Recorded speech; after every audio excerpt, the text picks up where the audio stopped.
Good morning, educators. Thank you for attending this breakout session looking at conceptual models used for emotional and behavioral disordered individuals. Causes of these disorders have only been hypothesized. No direct cause has yet been identified. Hopefully, this presentation will guide and inform your classroom management style. I will first review all the models and then focus on the behavioral model. As a future behavior analyst, I feel this model is most relevant. The psychodynamic theory relies mainly on the work of Sigmund Freud, providing explanations based on a person's unconscious thoughts and emotions. Freud theorizes that most psychological processes happen unconsciously. Early childhood events shape personality. He uses the principles of psychic causality and assumes nothing in mental life happens by chance. Psychology and community are focuses in the ecology model. The individual is enmeshed in the complex social system. Interventions are based on learning concepts and ways they can impact the social system. Typical interventions include social and behavioral learning. The biology model looks at genetic flaws as the reason behind emotional or behavioral disturbances. Brain dysfunction, biochemical imbalance, food additives, etc., are deemed the reason for the maladaptive behavior. Medications are often used in this approach to fix the issue.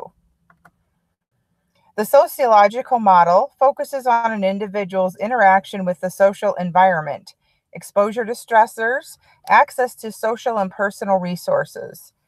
Major components include socioeconomic status, race, ethnicity, and age. This theory posits there are no unconnected happenings. Antecedents of stress need to be addressed. Primary stressors create secondary stressors and affect the individual's values, which then in turn affect the student's well-being. Moving on to the psychoeducational theory, Dr. McIntyre, professor of special education at Hunter College, defines the psychoeducational model as a humanistic approach to changing the behavior patterns, values, interpretation of events, and life outlook to students who are not adjusting well to their environments. The psychoeducational theory has a foundation in Freud's earlier work. The teacher helps the student to understand themselves and develop pro-social responses. One of the drawbacks of this model is it takes on a packaged approach and tends to be reactionary. Dr. McIntyre has a wonderful website that I will include in the handout today and show you briefly. Lots of great resources, classroom management tips, and he also talks about applied behavior analysis, which we will touch on later in the presentation.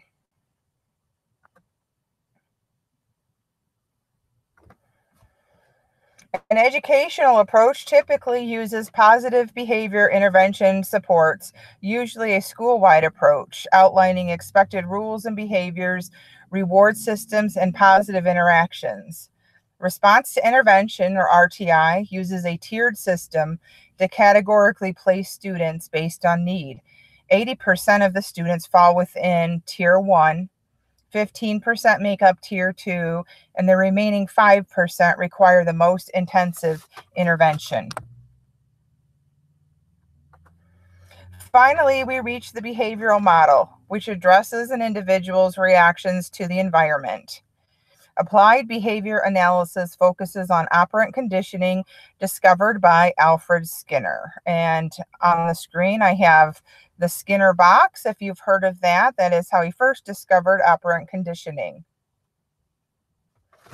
Now we will go to a little clip of his experimentation.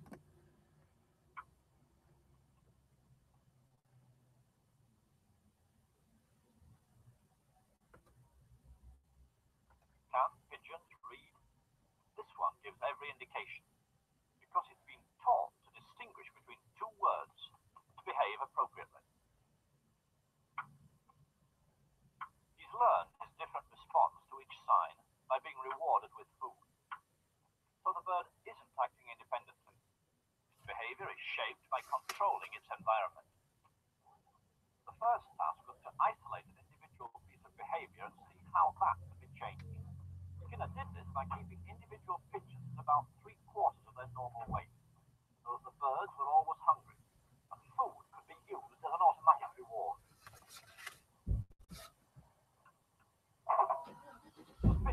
studied in a uniform box, one it quickly grew used to. One piece of behavior, pecking a coloured disc, was measured on a graph.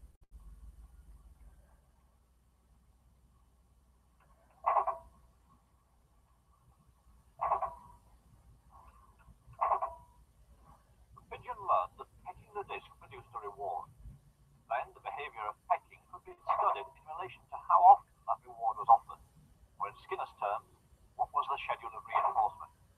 The main thing was what we call schedules of reinforcement. Reinforcement was a thing called reward, and you can schedule it so that the reward occurs every now and then when a pigeon does something. We usually use a response with the pigeon pecking a little disc spot in the wall, and you can reinforce with food, but you don't reinforce every time. You're perhaps every 10th time, or perhaps only once every minute, or something like that. There are a very large number of schedules, and they have their special effects.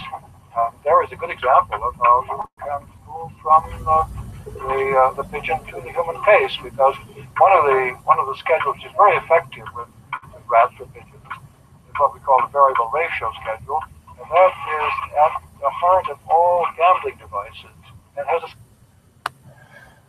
Okay, so just a little taste of Alfred Skinner's work. All behavior serves a function. Cooper states applied behavior analysis is a science devoted to understanding and improvement of human behavior. The behavior addressed must be socially significant. Scientific inquiry consists of objective descriptions, quantification, and controlled experimentation to discover the function of the behavior.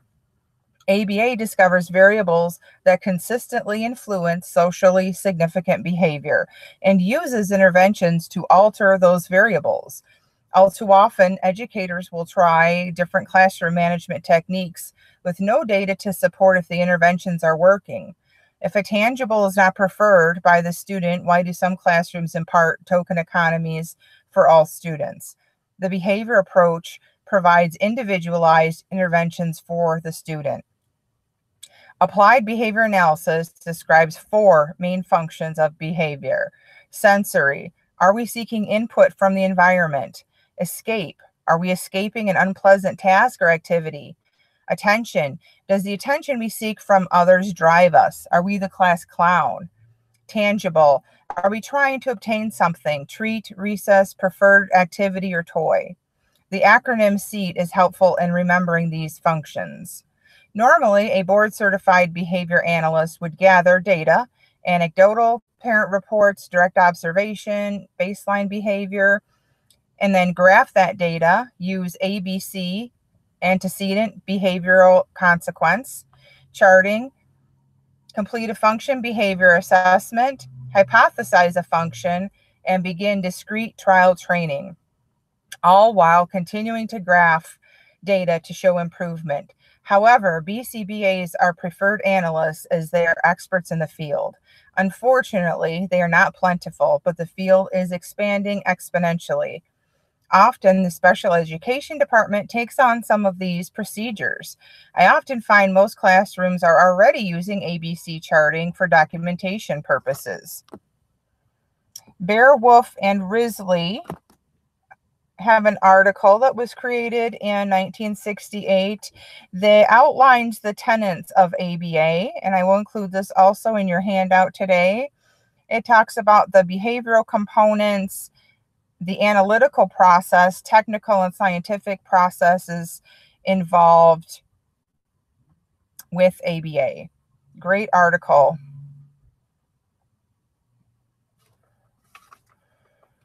Now, I have a short clip for you to watch ABA in action.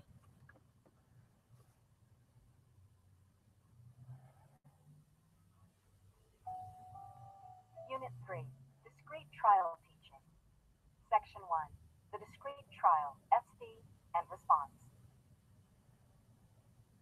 In DTT, the discrete trial is used to teach new behaviors. The definition of a discrete trial is presenting a learning opportunity in which the student's correct response will be reinforced. The discrete trial consists of three parts which correspond to the ABCs of behavior. parts are the discriminative stimulus, or SD, the response, or R, and the stimulus reinforcer, or SR. Here's an example of a discrete trial. Look at me. Good looking! High five. As you saw, the SD was the instructor saying, "Look at me." The response was the student looking at the instructor. And the stimulus reinforcers were the instructor saying, "Good looking," giving a food treat and high-fiving the student.